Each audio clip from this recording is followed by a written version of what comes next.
नमस्कार. दैनिक अति एक्सप्रेसच्या या न्यूज पोर्टलमध्ये आपलं सर्वांचं हार्दिक स्वागत आहे. मी गंगाधर डिगोळे. वारी शिक्षणाच्या या नवीन भागामध्ये आज आपण भेटणार आहोत राष्ट्रीय आदर्श शिक्षक पुरस्कारार्थी, सोबतच आशिटीचे राष्ट्रीय पुरस्कारार्थी उमेश खोसे सर. उमेश खोसे सर हे एक प्रज्ञावंत शिक्षक आहेत, तंत्रस्नेही शिक्षक आहेत आणि ज्या तळागाळातील विद्यार्थ्यांना नाविन्यपूर्ण आणि एक वैकल्पिक शिक्षण देण्याचा ते प्रयत्न करत आहेत. तर आज भेटणार आहोत उमेश खोसे सर. नमस्कार सर. नमस्कार. दैनिक अति एक्सप्रेसच्या या न्यूज पोर्टलमध्ये आपलं हार्दिक स्वागत आहे. धन्यवाद सर. सर्वप्रथम येणाऱ्या 5 तारखेला राष्ट्रीय शिक्षक दिन आहे. सर्वप्रथम तुम्हाला सर्व शिक्षक बांधवांना या आपल्या आदित्य एक्सप्रेसच्या न्यूज पोर्टलच्या माध्यमातून सर्वप्रथम मी शुभेच्छा देतो आणि आपण या मुलाखतीला आपण सुरुवात करूया सर. साधारणतः आपण एका वर्षामध्ये 2 पुरस्कारार्थी आहात. एक आदर्श शिक्षक पुरस्कारार्थी आणि सोबत आयसीटीचे पुरस्कारार्थी आहात, बरोबर? तर या पुरस्काराचं स्वरूप, या पुरस्काराची एक काठ्याने पातळी म्हणूया, थोडक्यामध्ये आपण शिक्षक बांधवांना सांगितलं तर बरं होईल. नमस्कार सर्वांना. मी उमेश रघुनाथ खोसे, सध्या सहशिक्षक म्हणून जिल्हा परिषद प्राथमिक शाळा जगदंबानगर कडदोरा, तालुका उमरगा, जिल्हा धाराशिव येथे कार्यरत आहे. प्रथमतः आज दैनिक आदिती न्यूज पोर्टलच्या वतीनं ही जी मुलाखत आयोजित केलेली आहे त्याबद्दल संपादक आमचे मित्र गंगाधरजी डिगोळे सर यांचं मी मनपूर्वक आभार व्यक्त करतो. सर्व प्रेक्षकांना प्रथमतः मी शिक्षक दिनाच्या हार्दिक शुभेच्छा देतो.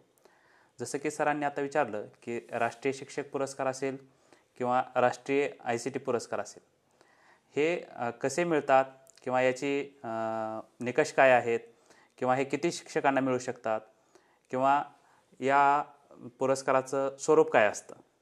तर राष्ट्रीय शिक्षक पुरस्कार हा 2016 पासून हा ऑनलाईन पोर्टल झालेला आहे आणि याच्यामध्ये काय होतं की प्रत्येक जिल्ह्यातून ज्यावेळेस हे काही राष्ट्रीय शिक्षक पुरस्कारांचे नामांकन निघतात त्यावेळेस प्रत्येक जिल्ह्यातील प्रत्येक शिक्षकाला त्या पोर्टलवरती तुम्ही नामांकन करू शकता किंवा त्याच्यावरती अर्ज करू शकता.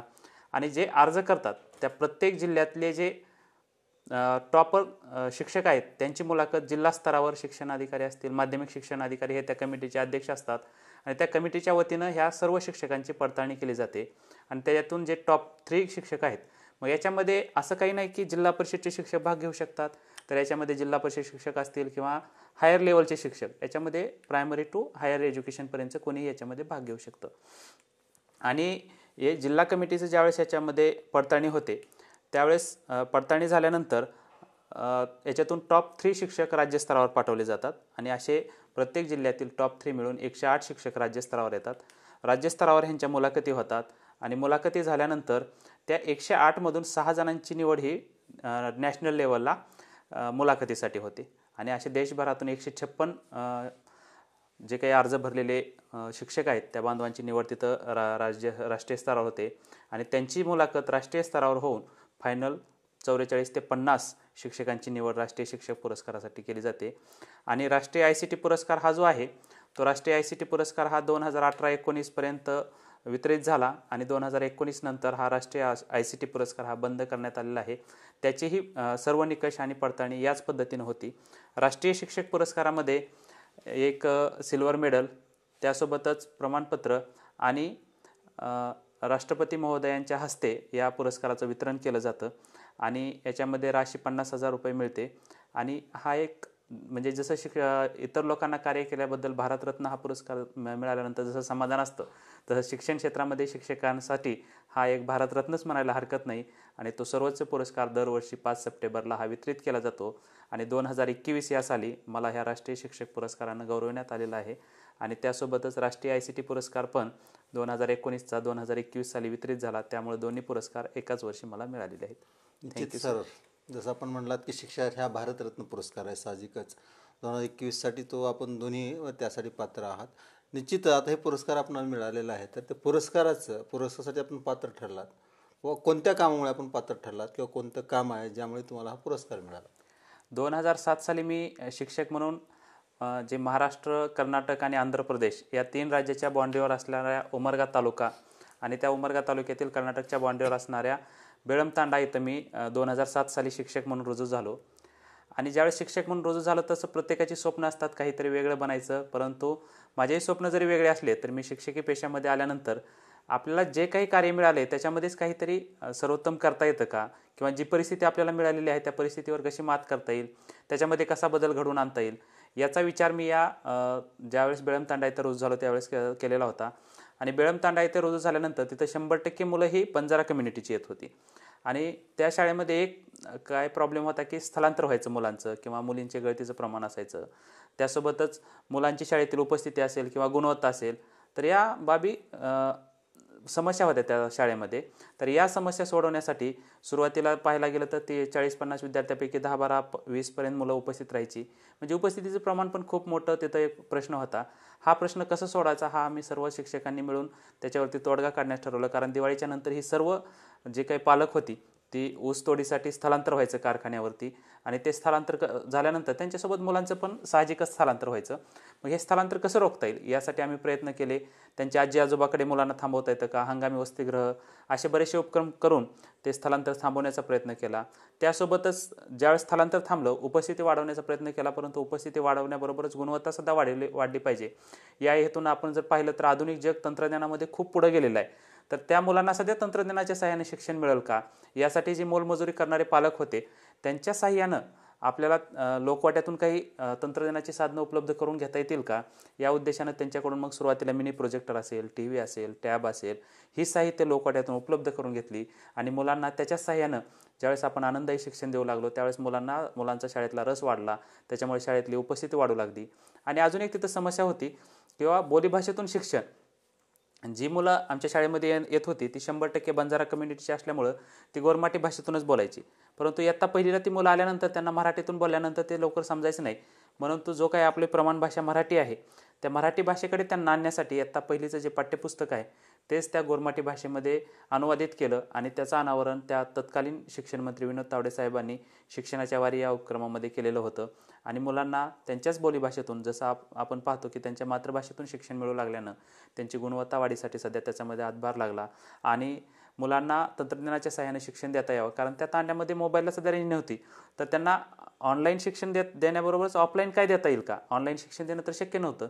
तर त्याच्यासाठी ऑफलाईन ॲप्सची निर्मिती केली, ऑफलाईन टेस्ट निर्मिती केली, मुलांच्याच सहाय्यानं बंजारी बोलीभाषेमध्ये व्हिडिओ तयार केले, त्यासोबतच त्यांच्याच बोलीभाषेमध्ये गीते तयार केली. आणि मुलांनाच सहाय्यानं व्हिडिओ निर्मिती केल्यामुळं मुलांना अजून त्याच्यामध्ये आनंद वाटू लागला.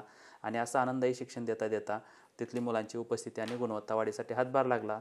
आणि याचाच परिणाम म्हणून मला राष्ट्रीय पुरस्कारापर्यंत जाता आलं सर. नक्कीच सर. आपण केलेल्या कार्यामुळे निश्चित हा आपला पुरस्कार मिळालेला, एक नाही तर 2 पुरस्कार मिळालेले आहेत. ठीक आहे. ज्या कार्यामुळे हा पुरस्कार मिळाला ते कार्य आपण पुढे चालू ठेवलं का, त्या कार्याचा प्रचार प्रसार किंवा इतरांना त्याचा उपयोग व्हावा असं कार्य चालू आहे का, किंवा कोणत्या माध्यमातून चालू आहे? निश्चितच सर. ज्यावेळेस मी हे कार्य करत होतो त्यावेळेस पाहायला गेलं तर ती 4थी-5वीपर्यंतची शाळा आणि 40-50 विद्यार्थी संख्या होती. आणि ते शाळा ज्यावेळेस आम्ही असे उपक्रम राबवले, मुलांची उपस्थिती वाढवली, त्यावेळेस असं झालं की ते वर्गवाढ 7वीपर्यंत झाली, मुलांची संख्या वाढली. जी 50-60ची मुलं होती ती 125पर्यंत पटसंख्या गेली. आणि तोच कंटिन्युटी मी आता ज्या सध्याच्या शाळेमध्ये आहे, जगदंबानगर कडदोरा येथे, इथे पण लोकवाट्यातून डिजिटल स्कूल झालेलं आहे. त्यासोबतच मुलांना तंत्रज्ञानाच्या सहाय्यानं किती आनंददायी शिक्षण देता येतं, जॉयफुल लर्निंग कसं करता येईल याचा उद्देशानं शाळेमध्ये आता सर्व साहित्य उपलब्ध आहेत. आणि मी जी तयार करतो किंवा मी जे ऑफलाईन ॲप्स तयार केले किंवा मी ऑनलाईन टेस्ट तयार केल्या किंवा डिजिटल खेळातून शिक्षण म्हणजे डिजिटल गेम्स बनवले, तर हे सर्वांपर्यंत पोहोचता यावं किंवा ऑल महाराष्ट्रातील मुलांना त्याचा वापर व्हावा, शिक्षकांना मार्गदर्शन व्हावं किंवा शिक्षकांना ते उपयोगी व्हावे, या उद्देशानं मी ukguruji.in नावाची वेबसाईट तयार केलेली आहे. त्यासोबतच UK टेक्नॉलॉजीच्या नावाचं यूट्यूब चॅनल आहे. याच्या माध्यमातून मी दररोज जे काही माझे उपक्रम आहेत ते सर्व महाराष्ट्रातील शिक्षकापर्यंत पोहोचवण्याचं काम करत असतो. त्यासोबतच आमचे जे पहिलं शैक्षणिक ग्रुप्स आहेत महाराष्ट्र ॲडमिन पॅनल म्हणून, त्या ग्रुपच्या माध्यमातून आम्ही तंत्रज्ञान संमेलन घ्यायची. तर त्या संमेलनाच्या माध्यमातून तंत्रस्नेही चळवळ पुढे नेण्याचं काम सध्या त्या ग्रुपच्या माध्यमातून झालेलं आहे. आणि असे काही वेगवेगळे प्लॅटफॉर्मच्या माध्यमातून जे काही उपक्रम आहेत ते सर्वांपर्यंत पोहोचवण्याचं काम केलेलं आहे. नक्कीच सर. आज समाजामध्ये पाहिलं तर जिल्हा परिषद शाळेकडे बघण्याचा दृष्टिकोन थोडासा नकारात्मक आहे.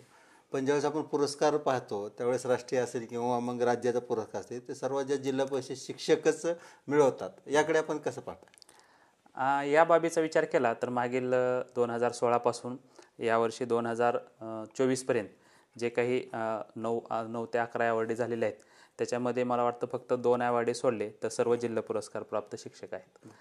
तर त्याचं कारण सांगतो तुम्हाला, की आपण जर रुरल आणि अर्बन एरियाचा जर विचार केला तर ग्रामीण भागामध्ये ज्या काही समस्या आहेत, कारण आपण आता शहरी भागामध्ये जर पाहिलं तर शहरी भागामध्ये इयत्ता पहिलीला येणारा मुलगा परिपूर्ण ट्रेंड झालेला असतो.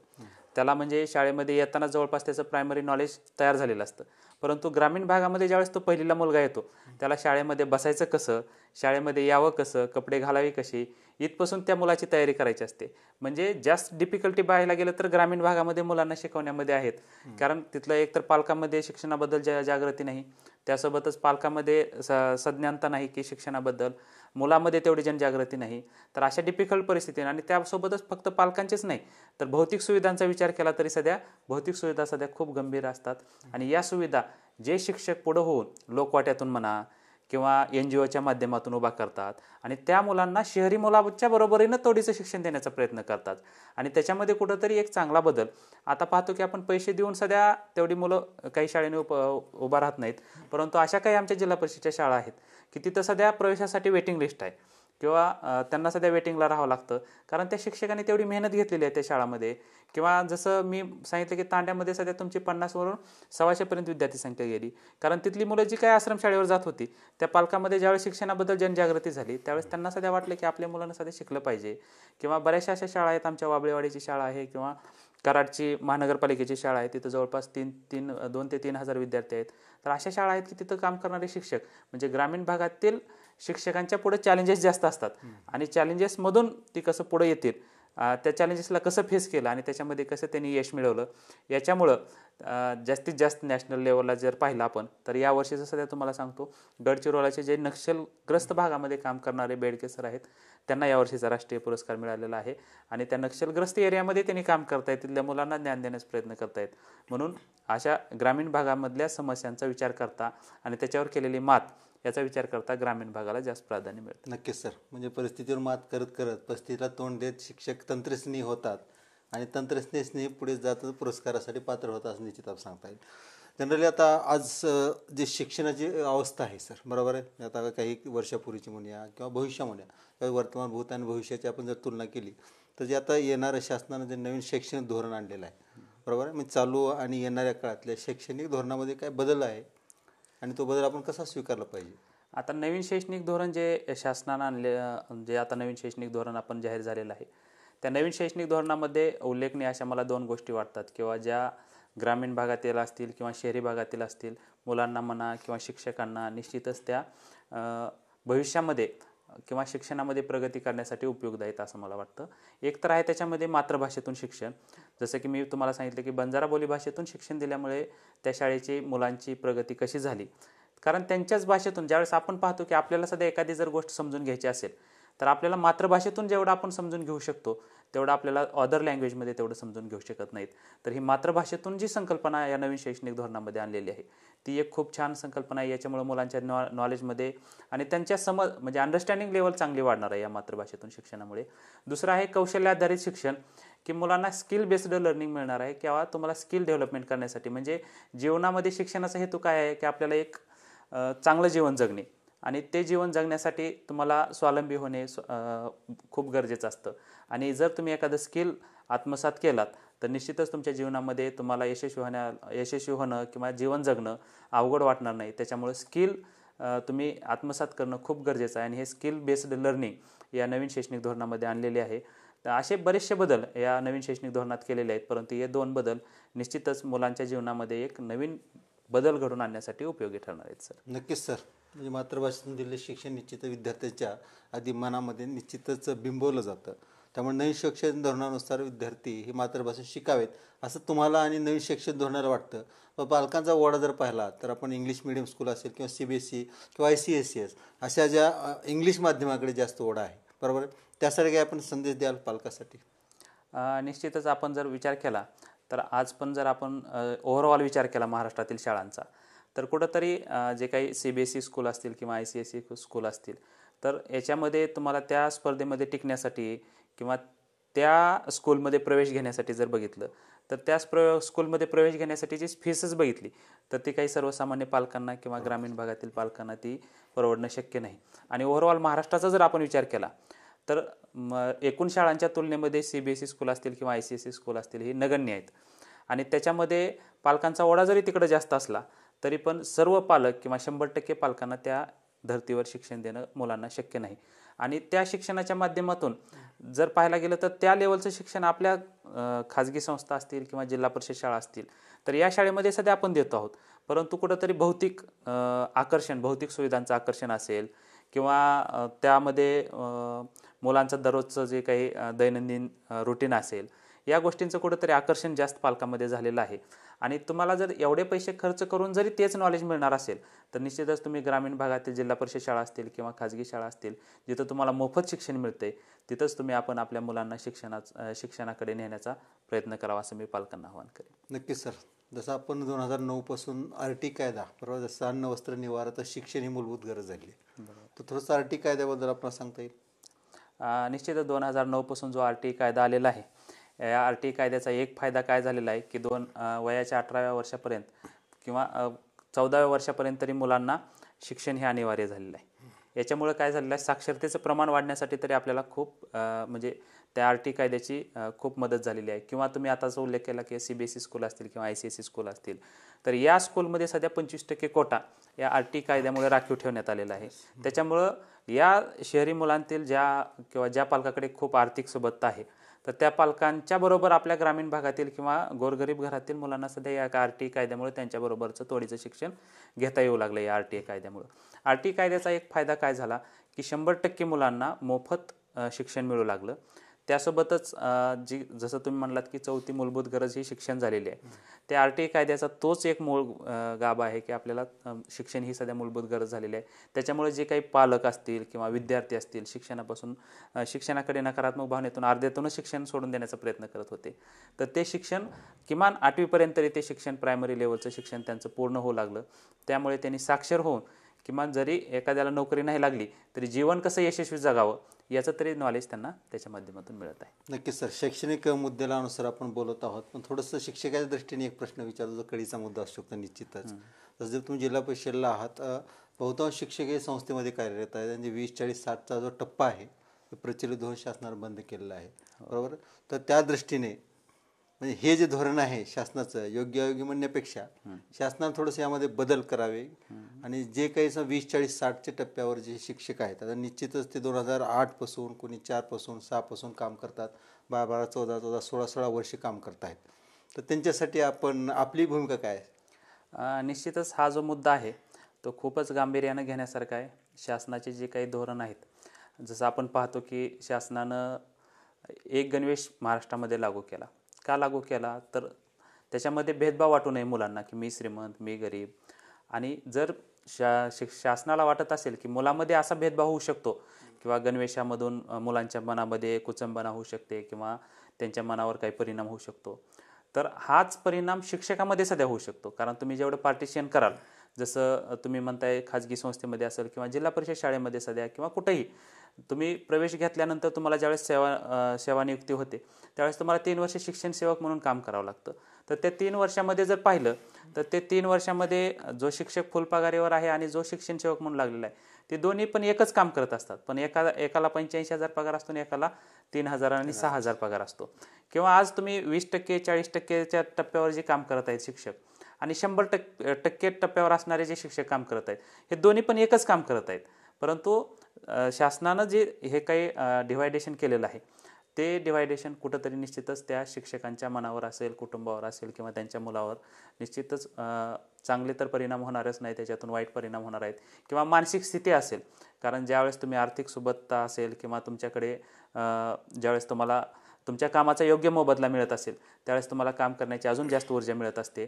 आणि निश्चितच हे टप्पे जे आहे शासनाने जे पहिलं प्रचलित धोरण होतं की एकदा 20%वर आल्यानंतर दरवर्षी 20% वाढवत त्याला 100%पर्यंत न्यायचं, तर ते धोरण किमान आता शासनानं एक निर्णय घेतलेला आहे की यापुढे आपण अनुदानित शाळांना मान्यताच द्यायची नाही, परंतु ज्या दिलेल्या मान्यता आहेत त्या शाळेतील शिक्षकांना तरी किमान 100%पर्यंत लवकरात लवकर घेऊन जावं एवढंच आजच्या मुलाखतीच्या मधून मी आपल्याला आवाहन करेन. साधारणतः 52 ते 56,000 शिक्षक आहेत. फक्त त्या शिक्षकावरच याचा इफेक्ट होतो असं नाही सर, बरोबर आहे. कारण ह्या इफेक्ट विद्यार्थ्यावर होत असतो. कारण काही अनुदानित शाळेमध्ये विद्यार्थ्यांना पुस्तक मोफत मिळतात, गणवेश मोफत मिळतो, पण जे विनानुदानित आहेत तर त्या शिक्षकावर हा अन्याय वाटतो. बरोबर आहे. तर याबद्दल काय आपलं मत? जसं मी आताच मगाशीच बोलताना सांगितलं किंवा आपल्याकडे जे शासनानं धोरण राबवलेलं आहे की मोफत पाठ्यपुस्तके असतील किंवा गणवेश असतील किंवा हे का राबवले तर सर्वांना समान न्याय मिळाला पाहिजे शिक्षणामध्ये. तर जो काही आता खाजगी अनुदानित शाळा असतील किंवा स्वयंअर्थसहित शाळा असतील तिथं मोफत गणवेश मिळत नाहीत, मोफत पाठ्यपुस्तकं मिळत नाहीत, त्यापुढेही जाऊन मध्यान्ह पोषण आहार सध्या मिळत नाहीत तिथं. तर ह्या गोष्टी कुठंतरी म्हणजे त्याही शाळेत शिकणारी मुलंच आहेत आणि ह्याही शाळेत शिकणारी मुलंच आहेत. तर त्या मुलावर सध्या कुठंतरी शासनाकडून अन्याय होऊ नये. 100% ज्या शाळा आहेत ते 100% शाळेमधील शिक्षक असतील किंवा विद्यार्थी असतील तर त्यांना सर्वांना समान संधी शासनाकडून उपलब्ध व्हावी किंवा समान न्याय सर्वांना शासनानं द्यावा असं मी आजच्या या मुलाखतीतून तरी आव्हान. नक्की सर, शासन आपले विचार दखल निश्चितच घेईल. 20-40-7चे टप्पे निश्चित वाढवतील आणि सोबतच विद्यार्थ्यासोबत शिक्षक आणि शिक्षकासोबत विद्यार्थी या दोघांना न्याय देण्याचा निश्चित प्रयत्न करतील. सोबत बरेचसे अशा अडचणी आहेत की तुम्ही 100% अनुदानित असणाऱ्यांना शासन आरोग्य क्षेत्रामध्ये त्यांना मेडिकल बिल देतं, पण ते 20-40-60मध्ये असणाऱ्या शिक्षकांना अशा अनंत अडचणी शैक्षणिक क्षेत्रामध्ये सुद्धा आपल्याला पाहायला मिळतील. पण आपण एक पताका शैक्षणिक घेतलेली आहे विद्यार्थी घडवणे आणि सोबतच शिक्षकांना सुद्धा प्रेरित करणे, शिक्षकांना सुद्धा घडवणे हे आज आपण काम भारतभर मला वाटतं निश्चितच करत आहात. भारताच्या बाहेर सुद्धा यदा कधी तुम्ही जाल आणखी तुम्हाला राष्ट्रीय पुरस्कार तर मिळालेला आहे, पण अपेक्षा अशी आहे की आपण आंतरराष्ट्रीय सुद्धा पुरस्कार मिळावे. त्यात आता असा एक प्रश्न असा थोडंसं वैयक्तिक विचार वाटतं की साहजिकच तुम्ही आज ज्या पदावर आहात किंवा ज्या लेवलवर किंवा ज्या उंचीवर आहात असं तुम्हाला कधी वाटलं होतं का ज्यावेळेस तुम्ही शालेय स्तरावर असाल, D.Ed केलात, 12वी केलात किंवा ज्यावेळेस तुम्ही एखाद्या जिल्हा परिषद शाळेमध्ये तुम्ही रुजू झालात त्यावेळेस असं तुम्हाला वाटलं होतं की मी एवढ्या उंचीवर जाईल? जसं आता तुम्ही सांगितलं किंवा शासनानं असा खाजगी अनुदानित शाळा असतील किंवा शासकीय शाळा असतील याच्यामध्ये जसा भेदभाव दिसतो तसं माझं बालपण पाहायला गेलं तर लातूर जिल्ह्यातीलच एका माटेफळ गावातील खेड्यामध्ये झालेलं आहे. जसं आपण म्हटलं की आपल्याला CBSE ICचा अलीकडे ट्रेंड आहे, त्यावेळेस पण शहरामध्ये शिकण्याचा एक ट्रेंड होता, परंतु आपल्याला घरामध्ये अशी परिस्थिती होती की आईवडीलच रोजगार करत होते, पायाला चप्पलच मिळत नव्हती तर आपल्याला शिक्षणाला बाहेर जाणं तर काही शक्यच नव्हतं. परंतु जे काही व्यासपीठ मिळालं किंवा मला वाटतं की प्रत्येकाच्या आयुष्यामध्ये स्पर्धा असावी कोणत्या क्षेत्रामध्ये असताना थोडं इतरांशी स्पर्धा करण्यापेक्षा आपण स्वतःशी जरी स्पर्धा केली तरी आपली प्रोग्रेस दररोज घडत असते. आणि तसंच मी माझं लहानपण असेल गावामध्येच 10वीपर्यंत शिक्षण झालं. ते शिकत असताना वर्गातील मित्राबरोबरच, कारण घरामध्ये जर कोण शिकलेलं नव्हतं, परंतु शिक्षक चांगले मिळाले आणि एक वातावरण चांगलं मिळालं म्हणून तिथून घडलो. 12वीला ज्यावेळेस मी होतो त्यावेळेस निश्चित आम्हाला आवर्जून उल्लेख करावा लागेल की कवडे सर म्हणून होते, त्यांचं शेवटचं वर्ष होतं रिटायरमेंटचं आणि त्यांनी त्या वर्षामध्ये असं काही नॉलेज दिलं की जो ग्रामीण भागातून मी आलेलो असताना सध्या मुरुडसारख्या शहरामध्ये तिथं जी शिकलेली मुलं आहेत त्यांच्या तोडीनं उभा राहून मला तिथं 1-2 नंबरमध्ये मी राहू लागलो. आणि त्याचा एक परिणाम झाला की मनामध्ये माणसाला थोडं यश मिळालं की जास्त अपेक्षा वाढत जातात. तसं मला सध्या वाटलं होतं की कुठंतरी CA करावं, CA व्हावं, कारण मी कॉमर्सला शाखेला होतो. परंतु ज्यावेळेस मला 12वीला चांगले मार्क मिळाले 80% आणि मी D.Edला अप्लाय केलेलं होतं, मोठा भाऊ D.Ed झालेला होता. D.Edला अप्लाय केल्यानंतर 1,650 रुपये फीस होती, ती 1,650 रुपये सध्या गोळा झालेले नव्हते. एका शिक्षकांनीच त्यावेळेस समोर येऊन 1,000 रुपये दिले आणि त्यावेळेस माझा D.Edला प्रवेश झालेला होता. आणि प्रवेश झाल्यानंतर जसं तुम्ही म्हणलात पुरस्कार किंवा हे आपली स्वप्न परत लहान भाऊ माझा CA झाला त्याच्या माध्यमातून पूर्ण झाली, अजून काही स्वप्न आहेत ती मुलाबाळांच्या माध्यमातून पूर्ण होतील. परंतु ज्यावेळेस शिक्षक म्हणून रुजू झालो त्यावेळेस मला सध्या वाटायचं की एका तांड्यावर जॉईन होतोय, मला त्याच्यातून कुठून तरी बदली मिळावी, परंतु ती बदलून काय आपल्याला शाळा मिळाली नाही. आणि जे मिळाली त्यावेळेसचा एकच आनंद होता की नोकरी लागली, हाच खूप मोठा आनंद होता. परत मी 5-7 वर्षे सलग नोकरी करत होतो, तिथल्या शिक्षकांशी संपर्कात सर्वजण मिळून आम्ही प्रयत्न करत होतो शाळा घडवण्याची. त्यावेळेस 2016ला मी प्रवेशोत्सव साजरा करण्यासाठी जी जिल्ह्याच्या ठिकाणापासून 100 किलोमीटर माझी शाळा होती तिथं त्या तत्कालीन शिक्षणाधिकारी जगताप साहेब म्हणून होते, त्यांनी प्रवेशोत्सव साजरा करण्यासाठी आलेले होते. त्यांनी सकाळी 7 ते 11 वाजेपर्यंत प्रवेशोत्सव साजरा करत होते आणि ते सर्व शाळेचं वातावरण तिथलं मुलांची गुणवत्ता पाहून त्यांनी सहज मला त्यावेळेस म्हटले की तू पुरस्काराला वगैरे का अप्लाय करत नाही. आणि त्यावेळेस मला कळालं की पुरस्कार पण असे मिळतात म्हणून हे ते. आणि तिथून मग पुन्हा त्यावर्षी अप्लाय केलं. त्यावर्षी माझं 9 वर्षे शैक्षणिक सेवा झाली होती, त्याच्यामुळे मी काही तिथं सिलेक्ट होऊ शकलो नाही. 10 वर्षे तरी मिनिमम सेवा पाहिजे होती. त्याच्या पुढीलच वर्षी मग मला जिल्हा पुरस्कार मिळाला, मी नॅशनल लेवलपर्यंत गेलो. नॅशनल लेवलला जाऊन तिथून अपयश आलं त्यावर्षी. परत दुसऱ्या वर्षी पण नॅशनल लेवलपर्यंत गेलो, तिथं अपयश आलं. म्हणजे तुम्हाला अपयश आल्यानंतर सध्या सातत्यानं जर तुम्ही काम करत गेलो तर कुठंतरी यशाची पायरी तुमच्या जवळ येण्याचा प्रयत्न करत असते. त्यावेळेस सारखं मला मित्र म्हणायचे की नको नॅशनलच्या नादी लागू, खूप पैसा खूप वशिला लागतो आणि ती काही आपल्या सर्वसामान्य गुरुजींची गोष्ट नसते. परंतु मी ज्यावेळेस त्या प्रोसेसमध्ये होतो त्यावेळेस मला कुठंतरी वाटत होतं की ह्या गोष्टी आपल्याला अचीव होतील एक ना एक दिवस. आणि तसा योग 2021 साली आला. आणि म्हणजे कुठेही न ठरवता केवळ प्रवासामध्ये आलेल्या अनुभवातून मी त्या पुरस्कारापर्यंत पोहोचू शकतो. निश्चितच सर, बरेच जणांच्या मनामध्ये गैरसमज असतात किंवा पुरस्कार हे मिळवावे लागतात. तर आपण उमेश खोसे सरांकडे पाहिलं तर असं निश्चितच म्हणता येईल की पुरस्कार हे आपल्या कर्तृत्वाने मिळतात. त्यामुळे परत एकदा आपल्या या पोर्टलवर खोसे सरांचं परत एकदा हार्दिक स्वागत करूया. येणाऱ्या 5 सप्टेंबरच्या सर्व शिक्षक बांधवांना हार्दिक शुभेच्छा देऊया. आणि कालच 2 दिवसापूर्वी महाराष्ट्र लेवलवर जे आदर्श शिक्षक पुरस्कार मिळाले त्या माहितीच तो माझ्या माहितीचं, त्यामध्ये ज्यांना मार्गदर्शन केलं असे माझ्या माहितीचं 3 पुरस्कार तुमचे शिष्य म्हणता येईल. तर सरांचं सर पुरस्कार मिळवलेले आहेत, पण पुरस्कार मिळून त्या ठिकाणी बसलेले नाहीत. तर त्या अशा जे काही शिक्षक आहेत, शिक्षक बांधवांना वारंवार मार्गदर्शन करत आहेत, त्यांना पुढे घेऊन जात आहेत. तर सर परत एकदा आपलं या पोर्टलमध्ये हार्दिक स्वागत आहेत. आपला बहुमूल्य वेळ आपण दिलात आणि बहुतांश बरेचशा विषयावर, तसं पाहिलं तर विषय हा गहन आहे, मोठा आहे. तास 2 तास 4 तास ही विषय न संपणार आहे, पण अगदी मोजके आणि अतिशय महत्त्वाच्या बाबीला आपण प्रत्यक्ष स्पर्श करून शिक्षक असतील, पालक असतील किंवा विद्यार्थ्यांना आपण मार्गदर्शन केला, त्याबद्दल आदित्य एक्सप्रेसच्या या न्यूज पोर्टलच्या वतीने आपला हार्दिक आभार मानतो. परत आपण आमच्या व्यासपीठावर उपस्थित राहून राहिलेले जे काही मुद्दे असतील तर ते मुद्दे आपण परत घेऊया. या धन्यवाद सर. धन्यवाद.